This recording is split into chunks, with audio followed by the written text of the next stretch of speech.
E toi whaafilo I atu talafola Radio Samoa le nei tae au malo le soifua manuia o si mai alfa afonga o tala o le nei fwoi tae au. O lo mana o le pula nua New Plymouth e si I le se fulu lua pasene rates ma whaapipi I mita mo le suawai. O fuafuanga nei whaata atitia mo le se fulu tausanga, le o fuafua e si I le se fulu lua pasene rates I le tausanga mua ai a umaloa wapa u mai le fitu pasene ma wha wawai mo le iwa tausanga sosoo. Talosanga Neil Hold'em ua tatauna whaiani mita e fua I le whaonga o le suawai, ma a mata tutongi le whaonga I no le suawai mai le tausanga e lua awhia lua sfulfa. Ai mai councillors ua mawalunga tele le CEO rates wa sauma le pulinu. Veitai o le whai o mita whaapipi I mo le suawai, o lo o whewhilo iai I lato e langolango a toa manisi e le o mana nao e mita le suawai. O le whao kita le tausanga e lua awhia sfulvalu na whaalenga I naise o ngā paipa au tū, o lo o sawele suawai mo New Plymouth, ma talu mai ona whaalenga ina, e le I longa lavona to e whaafo I sialo na malo si ato atoa e tali atu ai I taimi a whaati ai. Tolu se lau miliona tupe whaalo lo o fuafua le pule nu e whaalu ina mo le whaalele I le suawai. O talo sanga o sauma le pule nu a New Plymouth, o le a whaatala noa I lumo le council au au I le aso lua, ma a whai ai talia o le atu whaatasia loa fuafuanga mamau mo le tāpau fina ngalo tangata lau tele ai e le isainia I le o ngā tutonu o le tausanga o I luma. A matatu le tulai whānā nei ona whai malanga fua e au noa ma se tutongi le tele o public transport I tutono au kilani.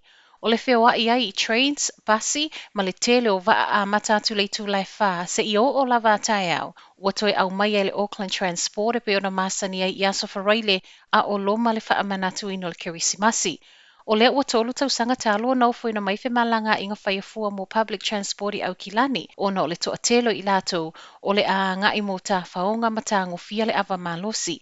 Mai le so upo le Auckland Transport, Mark Hannon, I tala Aliwa News, ua whai ai ngā luenga whai a whaatasi ma leo leo a walawa le whaatau o le saunga le mu I lunga o ala tele. O le tausanga le nei wale ngata I le poa nā nei au nanga fua, ai ua whaawau atu lava se ia mai a au nanga basi, trains, ma waa I le afiafi a tae au. O whainga malanga o mai puele I taina le wha, e le mawaina le nei mea alofa, o lo tu mau le wha malo si o le wha o ngā mask, a o wha o ngā ai public transport.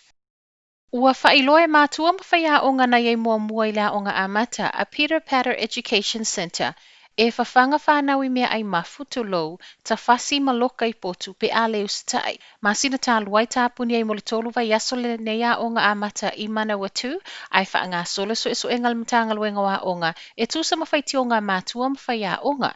Ma e whaapea nā tutupu I tutonu o le 5 tausanga. E ui ua toe tatala le a onga, ai ele o muta so e so engal mtanga luenga wa onga whaapea I mawhaiti onga, ua whaaulu atu nei le ofisa wa onga. O nisi o mātua ua whailoi tala le tio New Zealand, la tau tele Itali tonu ina whaamtalanga whanau, ina ua tala no atu sa whao o 5 I aile tama I taipule, Pauline Murphy, ma o ia lava lea e to atasi o lo whaitio iei mātua whaapea ma I lātou na whaia onga mua mua I le Peter Patter. Ai mai whaia onga, ua whailoa e le ngata o le tawhasi o le whanau, ai whaapea fo I maleleanga o na whaiolana au whai ngā luenga. O le toe tatala o lea o ngā amata I le amatanga o le vai aso nei, whaate I ai le lata I le lua se fulo mātua ma whaia onga na ripotia le nei tama I taipule I le matanga luenga wa onga.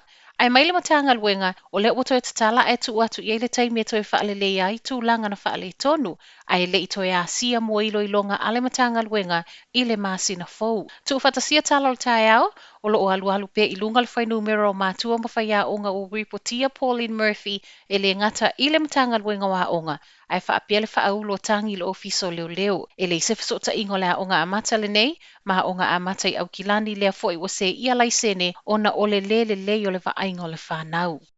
O lo o sa waimale ingoa o Samoa I atu nuu o lo I le li o le atu Polenisia, e mawhaiono o atu iai le fesosoani o tui pui pui o le COVID a New Zealand. O le asona na fina whaalau I lo mai iai le tamai tai palemia Jacinda Ardern, e lua isi tui pui pui wha au popo I tui wa mai a okaina, o lona winga, o atu I 5 miliona tui pui pui, o se au whainga o lava matutoe mo tangata New Zealand whaapea I le Pasifika. O malienga fauna whaalau I loa na nafi, lea e sa waile fitu tesi miliona tui, mai se tasio company nga o si vai la au Britania, AstraZeneca, ma le se fulu tesi fitu 2 miliona, mai le Novavax I Amerika, ma ua talia ai le mai a wha mautu o le isi foi oka mai le Pfizer, le e sa waile tasi tesi 5 miliona tui pui pui.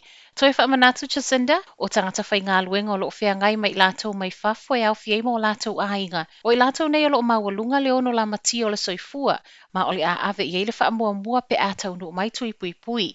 Ai ele whaasafua ai tua oio New Zealand. Ta ua le minista o le vai whafo i se pepo whaamtalanga whaapea lona sui a au Peter Williams Sio. Ua ta pena New Zealand e a apa atu e le ngata watu no whaapaanga maasani New Zealand le i toke lau ni we ma le atu kuki. Ai whaapea tua oi Polinisia e pe o Tonga tu walu ma Samoa pe a tusai ma i o enga mai a lātou whainga malo. Fitus fu 5 miliona le vai ngā tupe mai le Official Development Assistance ua whaanganga e whesoasoani ai i tui pui pui mo le Pasifika pe i ona whaamaunia mai le minsta le vai whafo na naia mahuta. Ma tala muli muli le tai au, o le tau whono se teinei titia mo o mia le whesoasoani wa maliu lo na tina, o whaupunga nei na whaalongoina tua oi na la ngane ma tau ma whai e whaasawina le olo le tina. O le pola so lulu i Norton i Hamilton e, whaalongoina ia tua oi le e o le tina ma ele i leva ai whaalongoina loa le tau wala au alana ta mateine. O le tu ngā telo manu ango le tina ma le telo le toto malingi na umai lava lo na soifua, mai reporti le Herald. Tau nu atu ta avale le whale mai ma leo leo wanga i esel tama o ia leo lo tu a ia na wha o lima i le ua maliu. To o lua le whana witi na iei lea taimi ma i tala tua oi ua lava toto uma. Tolu sulfata sanga le matu o le tama, ma o le ua mōlia leo leo i mōlianga o le whasi o ti tangata, ma le wha o lima i wha o oi manu anga tu ngai se tasi, ma o le atu la i lumo le wha msinonga wha i tu malo i Hamiltone. O le matu o le alo le toto on tau whono mo se wala au mōlo na tina, wha apea tusa ma le tolu tau sanga. Tala nā la Radio Samoa mo le nei tai au, manuia tele le nei aso.